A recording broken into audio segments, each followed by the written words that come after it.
Baiklah, selamat pagi anak-anak sekalian. Pada hari ini kita akan belajar tentang bilangan bulat, yaitu bab pertama dari buku kalian. Nah, sebelum masuk ke materi bilangan bulat, ada baiknya kita melihat peta konsep pada bab ini apa saja yang akan kita pelajari.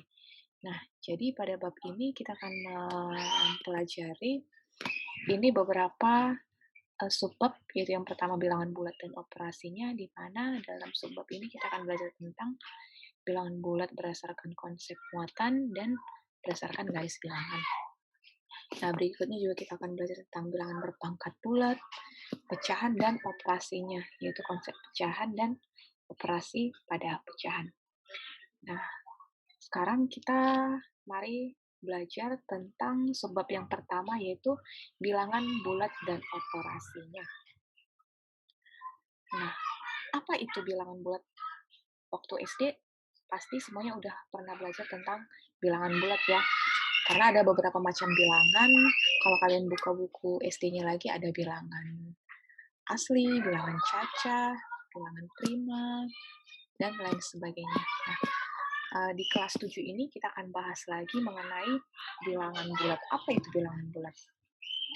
Nah, bilangan bulat atau yang sering dilambangkan dengan seperti Z ini ya, merupakan bilangan yang terdiri dari bilangan bulat positif, yaitu 1, 2, 3, dan seterusnya. Kemudian bilangan bulat negatif, negatif 3, negatif 2, negatif 1, dan seterusnya. Dan juga bilangan nol, atau dengan kata lain, bilangan bulat merupakan semua angka yang ada pada garis bilangan berikut. Bilangan bulat pada garis bilangan berikut. 0, 1, 2.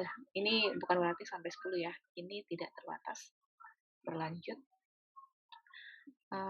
Jadi ini adalah kemudian. Nah, sekarang kita lihat operasi pada bilangan bulat. Nah, tadi kita kan sudah mengenal apa itu bilangan bulat, yaitu bilangan yang terdiri dari bilangan negatif, bilangan nol, dan juga bilangan bulat positif. Nah, sekarang bagaimana operasi pada bilangan bulat? Nah, tentu saja operasi itu ada penjumlahan, pengurangan, pembagian, dan juga perkalian. Mari kita lihat sifat-sifat pada operasi penjumlahan. Nah, pada operasi penjumlahan berlaku sifat komutatif atau pertukaran. Jadi, A tambah B itu sama dengan B tambah A. Contohnya, kita bisa lihat misalnya 3 tambah 5 itu pasti sama dengan 5 tambah 3. Jadi kita bisa ambil contoh yang paling sederhana ya. Kemudian yang kedua adalah sifat asosiatif atau pengelompokan. Nah, jadi misalkan ada 3 bilangan seperti ini, penjumlahan 3 bilangan,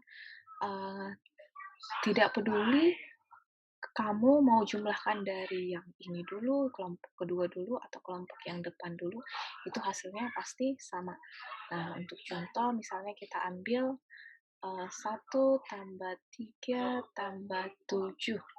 Misalnya kita mau jumlahkan yang ini dulu ya. Kita cek apakah dia akan sama dengan kalau kita jumlahkan yang ini dulu.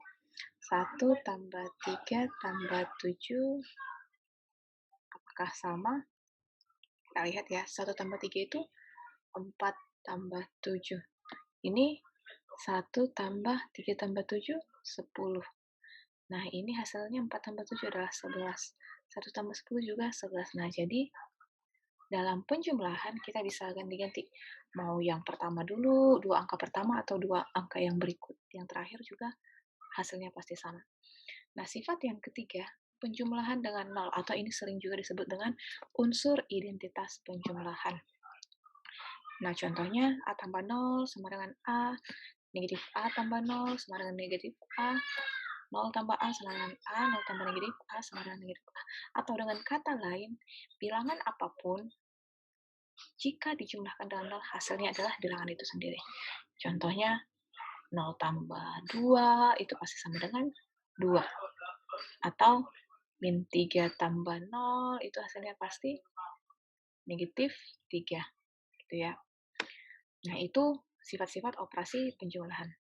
Nah, bagaimana dengan operasi pengurangan dan perkalian, pembagian, pengurangan dan pembagian ya. Nah, untuk operasi pengurangan dan pembagian itu tidak berlaku sifat komutatif dan asosiatif ya. Jadi, misalnya 3 kurang 5, kita buktikan ya. 3 kurang 5, apakah itu sama dengan 5 kurang 3? Beda ya, 3 kurang 5, 5 kurang 3 itu hasilnya beda. Asosiatif juga sama. Kalau kita mau jumlahkan yang awal dulu dengan yang akhir pasti berbeda. Nah, sifat yang berikutnya adalah operasi perkalian. Sifat pada operasi perkalian. Nah, sifat komutatif yang pertama itu adalah sifat komutatif atau pertukaran hampir sama dengan yang penjumlahan tadi. Di sini hanya bedanya di sini adalah tanda kali. Jadi A kali B itu sama dengan B kali A ya. Kemudian contohnya 3 kali 5 itu sama dengan 5 kali 3. Benar ya? Nah, yang berikutnya adalah asosiatif. Jadi sama seperti yang sebelumnya, mau dikalikan dalam perkalian, kita mau kalikan dua bilangan terakhir dulu, kemudian dikalikan dengan yang pertama, atau yang pertama dulu baru yang terakhir, itu hasilnya pasti sama. Kita bisa buktikan ya. 2 kali contoh ini, 2 kali 3 kali 4. Kita mau buktikan, saya mau kalikan dua bilangan pertama dulu ah. Kita coba ya hasilnya berapa. 2 kali 3 itu adalah 6, kali 4 itu hasilnya adalah 24. Nah, dengan soal yang sama, tadi pertama kita kalikan dua bilangan pertama. Nah, sekarang bagaimana jika kita kalikan dua bilangan terakhir dulu? Nah, berarti ini 2 kali 3 kali 4, 12. Itu sama dengan 24. Nah, sama ya. Berarti kita bisa simpulkan rumus ini. A kali B kali C itu sama dengan A kali B kali C ini. Nah, sifat distributif atau penyebaran. Nah, kalau misalnya ada tanda kurung seperti ini, A kali B tambah C, atau berikutnya itu bisa ditulis A kali B tambah C itu sama dengan distributif penyebaran. Jadi, yang di luar kurung itu kita sebarkan A kali B, kemudian A kali C. Berarti A kali B adalah A kali B tambah A kali C. A kali C. Contohnya, 2 kali 3 tambah 5. Nah, sebenarnya ini bisa kita jumlahkan dulu ya. Tapi berdasarkan sifat distributif, itu berlaku bisa juga dengan cara ini. Oke, 2 kali 3 tambah 2 kali 5. Seperti itu ya. Nah, mari kita lanjutkan ke topik berikutnya.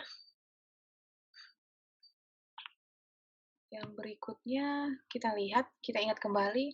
Nah, sebenarnya ini di kelas 6 SD sudah ada perkalian tanda positif. Jika positif dikalikan dengan positif, itu hasilnya positif. Positif, negatif, negatif, negatif, positif, negatif, negatif, negatif, positif. Atau dengan kata lain, bisa kita lihat, jika tandanya beda, positif dan negatif atau negatif positif, hasilnya pasti negatif ya. Kalau berbeda hasilnya pasti negatif. Kalau tandanya sama, hasilnya pasti positif. Kelihatan ya? Nah, begitu juga dengan itu tadi perkalian. Begitu juga dengan pembagian, cuma beda tanda aja. Kalau tandanya sama, positif, positif, positif, positif, kemudian negatif-negatif, itu hasilnya pasti positif. Tandanya sama, positif-positif, negatif-negatif. Tapi kalau tandanya beda, itu hasilnya pasti negatif. Kelihatan ya? Nah, sekarang mari kita lihat pengaplikasiannya di contoh soal.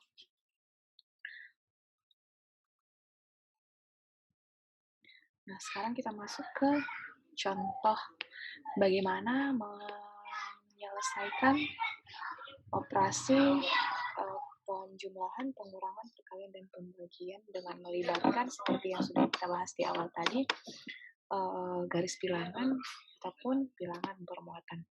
Nah, coba dicek sendiri ya, yang mana yang lebih mudah dipahami. Nah, contohnya yang pertama, kita ingin menyelesaikan operasi 2 tambah 3, ini tentu kalau di garis bilangan itu berarti 2 tambah 3 maju ya, positif berarti itu maju. Positif berarti maju. Jadi kalau misalnya di sini ini adalah garis bilangannya 0, 1, 2. Berarti 2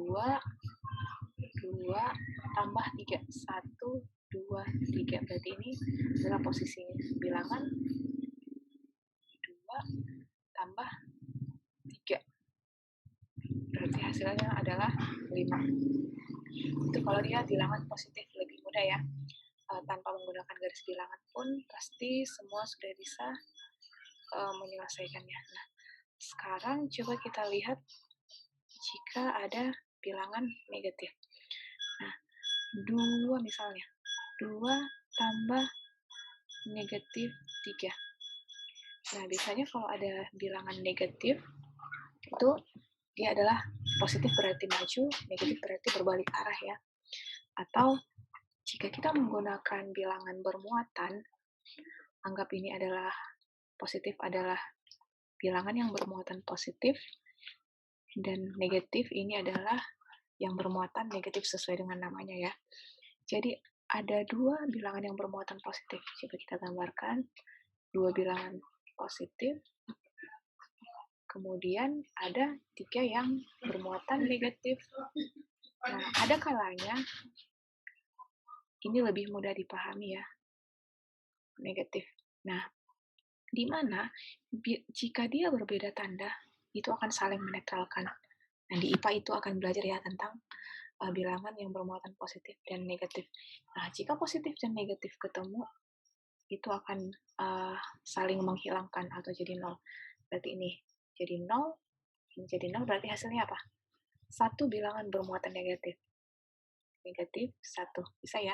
Jadi kalau masih susah, sebenarnya ini udah dipelajari di SD, tapi kalau misalnya ini masih susah dipahami, coba gunakan bilangan bermuatan. Oke?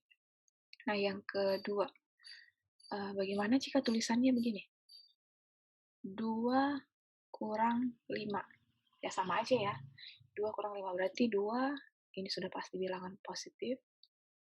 Ada 2 bilangan positif, kemudian kurang 5. Ada 5 bilangan bermuatan negatif. Nah, ini berarti yang 2 ini akan menjadi 0 ya kan? Ini berpasangan dengan yang ini berpasangan dengan ini. Jadi 0, kemudian hasilnya adalah ada 3 bilangan negatif. Nah, hasilnya berarti negatif 3. Jadi seperti itu ya. Kalau sama-sama positif, pasti semuanya sudah bisa. Nah, bagaimana jika yang ketiga? Misalnya, nah, coba kita lihat yang ketiga, bagaimana jika keduanya negatif. Misalnya negatif 2 tambah negatif 3. Ingat ya, positif dan negatif itu jika bertemu beda tanda itu hasilnya pasti negatif. Nah, jadi kalau dituliskan minus 2, negatif 2, negatif 3 itu sama aja dengan yang ini. Berarti ada 2 bilangan negatif dan 3 bilangan negatif. Berarti 2 bilangan negatif, 3 bilangan negatif, hasilnya berarti apa? Tidak ada yang boleh hilang kan? Tidak ada muatan positif, semuanya bermuatan negatif. Berarti hasilnya 1, 2, 3, 4, 5. Ada 5 bilangan negatif, berarti hasilnya negatif 5. Seperti itu. Oke, saya Andra, sedangkan untuk perkalian itu lebih simpel. Misalnya negatif 2 kali 3, negatif kali positif. Beda tanda berarti negatif 2 kali 3, 6. Nah, bagaimana dengan untuk pembagian sama aja ya. Negatif 2 kali negatif 4. Tandanya sama, negatif-negatif berarti positif 8. Nah, sekian dulu untuk hari ini. Untuk berikutnya silahkan latihan sendiri. Bisa lihat dari soal-soal dari buku paketnya ya. Selamat belajar.